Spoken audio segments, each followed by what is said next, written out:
Olá, amigo, olá, amiga. É bom estar contigo mais uma semana. É bom estar contigo partilhando mais um pouco da Palavra de Deus. E eu convido-te a que partilhes com os teus amigos estes vídeos também. Seja os links da Rádio Tranquilidade, seja os nossos links dos nossos canais do YouTube ou Facebook. Partilha com os teus amigos para eles poderem conhecer um pouco mais da Palavra de Deus. Porque a Palavra de Deus é rica em assuntos para cada um de nós. O assunto que vamos estudar durante os próximos 3 meses, a partir desta semana até o final do ano, vai-nos falar sobre a morte e sobre este tema tão complicado. A morte é algo incompreensível para muitas pessoas, mesmo difícil de aceitação para a maioria das pessoas e quase impossível de aceitar no universo perfeito criado por Deus. A morte de alguém é normalmente o momento mais triste para cada ser humano que lhe sobrevive. Seja um filho, um pai, uma mãe, um irmão, um amigo, a morte, tal como o sofrimento, são algo muito difícil de explicar, pois o ser humano nasce e é criado para a vida. Uma vida que se espera feliz junto de todos aqueles que o amam e que são amados por ele. A pergunta que se coloca normalmente é: como é que o mal e o pecado puderam aparecer no mundo perfeito criado por Deus? Outra pergunta talvez seja: será que já existia pecado antes de Adão e Eva terem pecado aqui nesta terra? Mais à frente nós responderemos a essas perguntas e se calhar a outras que este assunto pode suscitar em ti. Quando olhamos para muitas das belezas do nosso planeta, encontramos nelas um misto de perfeição e imperfeição. As rosas mais belas têm espinhos. A neve mais branca e pura, com um pouco de chuva, fica escura e feia. O mesmo se passa com o ser humano. Tanto é capaz dos maiores atos de amor como dos piores atos de horror. O ser humano foi criado à imagem de Deus. E quando falamos de imagem de Deus, falamos tanto do aspecto físico como do intelectual. Por isso, o ser humano, na sua grande maioria, tem essa capacidade inata, essa capacidade que lhe vem de Deus de amar. E é isso que João diz na sua primeira carta, no capítulo 4 e no verso 7. Ele diz assim: queridos amigos, amem-se uns aos outros, porque o amor vem de Deus. Todo aquele que ama nasce de Deus e conhece-o. Depois, mais à frente, no verso 16, ele acrescenta: nós sabemos e acreditamos que Deus nos ama. Deus é amor. Aquele que vive no amor permanece em Deus e Deus nele. Foi por Deus ter essa característica tão especial que ele a transmitiu ao ser humano, e o nosso mundo não é pior, porque ela ainda se sobrepõe ao mal que está ao nosso redor, ao mal que está no coração de muitas pessoas. Quando olhamos para a harmonia na natureza, quando olhamos para o funcionamento do universo, quando nós olhamos para o funcionamento do nosso próprio organismo, tudo revela um Deus de ordem, um Deus de cuidado, um Deus de amor. Quando olhamos para a semana da criação, vemos que tudo foi criado para o bem-estar do ser humano, criado no último dia da criação, desde a criação do dia e da noite, logo no início, até um dia especial de descanso e de encontro com Deus no último dia da criação. Ao criar o ser humano no planeta Terra, e antes disso todos os seres racionais do universo, Deus criou-os com a capacidade de escolher, ou seja, de livre-arbítrio. Quando nós falamos de todos os seres do universo, falamos de seres de outros planetas habitados e de anjos. Quando falamos de liberdade de escolha, estamos a falar da possibilidade dessas pessoas escolherem, desses seres escolherem, fazerem escolhas contrárias à vontade de Deus. Essa liberdade de escolha foi mal usada por Lúcifer. Lúcifer era um anjo e significa anjo de luz. Era isso que ele era até o momento em que se rebela contra Deus.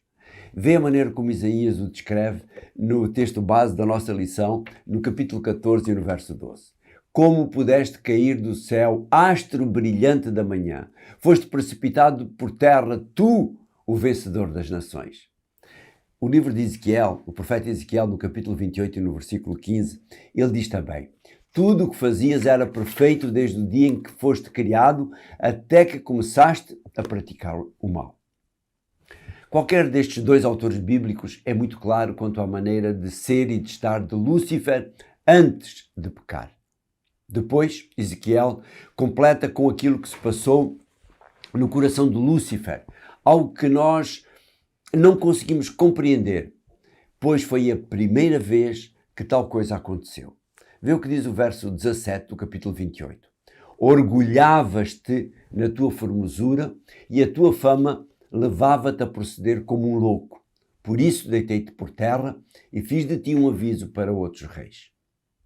Quando nós pensamos nas atitudes erradas das pessoas à nossa volta, encontramos muitas vezes explicações. Foi o ambiente familiar, o ambiente social, aquilo que veem, aquilo que ouvem, etc. Mas em relação a Lúcifer, a única explicação possível para a sua atitude é a sua liberdade de escolha.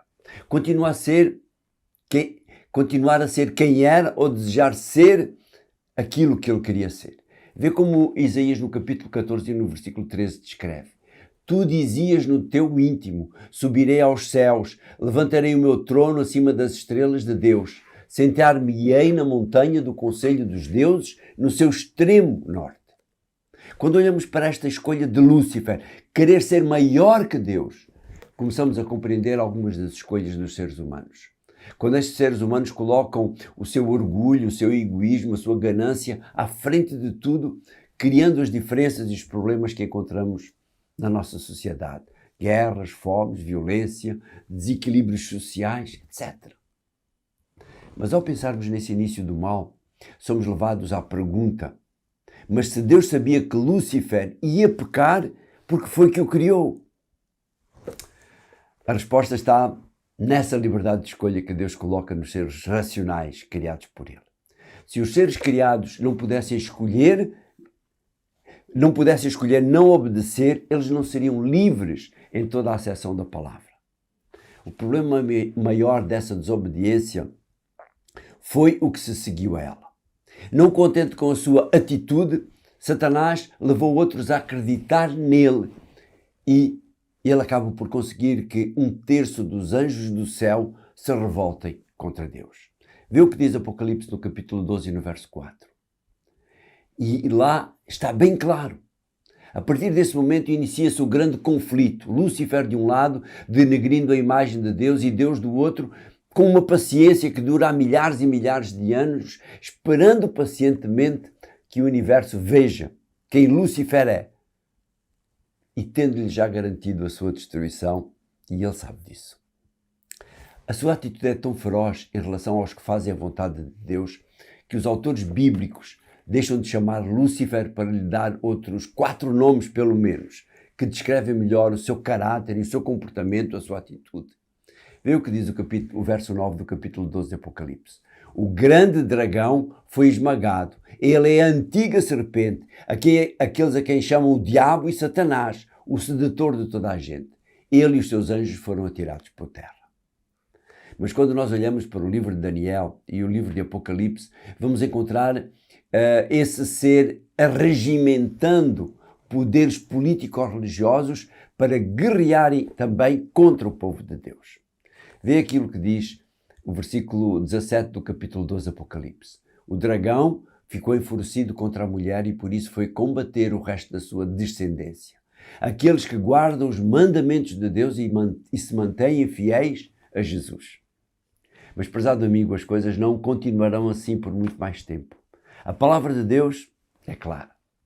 A partir do momento em que os seres humanos, nós, tu, eu e aqueles que foram antes de nós, ficamos a conhecer o resultado do pecado, bem como a solução dada por Deus através do plano da salvação, através do sacrifício de Jesus, Deus terá a possibilidade de eliminar o pecado e o seu originador, e todo o universo irá compreender esta solução divina, por mais drástica que ela pareça. Apocalipse é muito claro, nos versos 7 e 8 do capítulo 12. Foi então que no céu se deu uma batalha. Miguel e os seus anjos declararam guerra ao dragão. E por sua vez o dragão e os seus anjos responderam. No verso 8, mas foram vencidos e desapareceram do céu definitivamente. Esta é a garantia dada por Deus de que um dia essa rebelião terminará. Nós sabemos disso, pois Deus é claro na sua palavra e Satanás sabe disso também. Por isso, ele brama como um leão, buscando a quem possa tragar. Com fé e confiança no Senhor, nós conseguiremos resistir a esses ataques. E ao longo deste trimestre, nós iremos compreender melhor este conflito e os resultados deste conflito para o nosso planeta, para os seres humanos que habitam neste planeta. Paizinho, obrigado porque és tão claro nas Sagradas Escrituras, na Tua Palavra, para nos instruir a respeito destas coisas. A morte é triste, o sofrimento é triste, são as consequências desta rebelião de Satanás. Mas nós temos a esperança de que um dia tudo isto terminará. Obrigado por nos ensinares isso. Obrigado por nos dares esta esperança. No nome santo de Jesus, agradecemos e pedimos estas coisas. Amém. Vamos continuar durante a próxima semana a estudar este tema. E o título do tema da semana que vem é Morte no Mundo Pecaminoso. Vamos começar então a estudar a origem das coisas aqui no planeta Terra. Como é que começou então, a partir de que momento é que existiu a morte aqui neste planeta? Um abraço e encontramos novamente aqui para a semana para continuar a estudar este tema.